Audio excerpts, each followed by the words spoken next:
Day 1, Lisbon walking trip. We woke up early in the morning. We had a pleasant stay at Hotel Vincci Baixa during our entire trip in Portugal. We lucked out because this hotel is located steps away from the Praça do Comércio, commercial plaza. We took the tram at the station near the Praça do Comércio a lot to go to places. The room was small but clean. The beds were nice and had in-room safe and espresso machine. It was easy to charge cell phone as there were USB ports. I wish there was a microwave though. Overall, it was a nice clean cozy room with great location. We walked up north for a few blocks from the Vinci Baixa Hotel to Confeitaria Nacional to have breakfast. We were pumped for this place as it's famous for huge selections of pastries. The pastries were delicious as we anticipated. After the breakfast, we walked to Praça Dom Pedro 4 because it was a square/plaza across the street from the Confeitaria Nacional. We took some nice photos there, and we were blown away by the tile artworks on the floor. Then we walked about 10 minutes to Praça do Comércio, commercial plaza. This square is near the beach, so we had a nice stroll by the beach as well. The commercial plaza has glorious statues and the Arco da Rua Augusta, which is an ornate 18th century triumphal arch with sculpted figures and views over the city. After spending some time at the commercial plaza, we walked about 10 minutes to have a shot of Ginjinha, which is a cherry liquor at a Ginjinha. It has a nice balance between the sweet cherry flavor and bitterness from the alcohol. We liked it a lot, so picked up a couple of bottles. After having a shot of Ginjinha, we walked about 15 to 20 minutes to visit Pink Street, which is the center of Lisbon's nightlife in the Cais do Sodré neighborhood.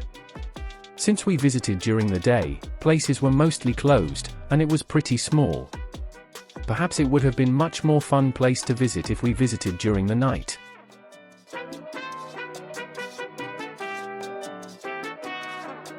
Lunch at O Trevo. We then walked about 10 minutes to have lunch at O Trevo. This restaurant is very busy because of their famous pork sandwich. We were starved and thirsty at the time, so I just devoured that delicious pork sandwich and a beer. I don't know what it was about the simple sandwich, but it was so good. It was basically a slice what appeared to be grilled pork in a bun, and I put some mustard in it. The price is very reasonable as well. It is also a plus that it's located right across the street from the Praça Luís de Camões, which is quaint city square and popular meeting spot with monumental statue of the legendary 16th century poet, Largo Luís de Camões. After such a satisfying lunch, we headed over to Igreja de Santo António, St. Anthony's Church. On the way there, we bumped into a beautiful floral photo wall by the Museu de Lisboa Santo António, Museum of St. Anthony. Next stop, only 2-minute walk, was Sé de Lisboa, Lisbon Cathedral. Then, we headed to scenic viewpoints at Castelo de São Jorge, St. George Castle.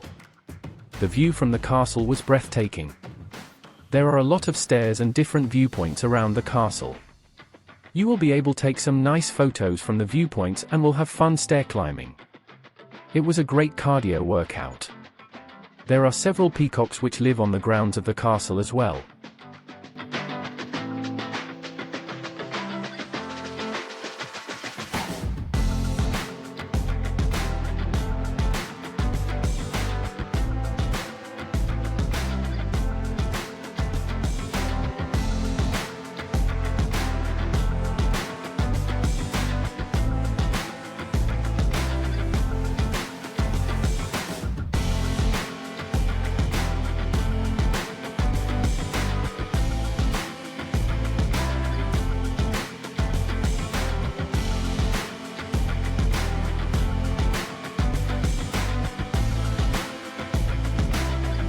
We then next walked to Miradouro de Santa Luzia, Lago Santa Luzia, which is another very popular viewpoint of the city. There is a beautiful garden there where lots of people gather around and sit to enjoy the amazing view of the city. There are also azulejo tile artworks everywhere. Our last stop of the intense fun walking trip of the day was Panteao Nacional, National Pantheon, Campo de Santa Clara. It's a 17th century Baroque church turned into modern-day mausoleum for tombs of national celebrities. Dinner at Santelmo Restaurant Cafe. We took the classic old tram from the National Pantheon to Santelmo Restaurant Cafe for dinner. The steak and octopus were awesome, and the house wine was so refreshing after a full day of walking all over the city. We had loads of fun exploring Lisbon, the city of 7 hills. Stay tuned for day 2 where we visit the Belém Tower and Geronimo's Monastery. Thank you for watching. Cheers!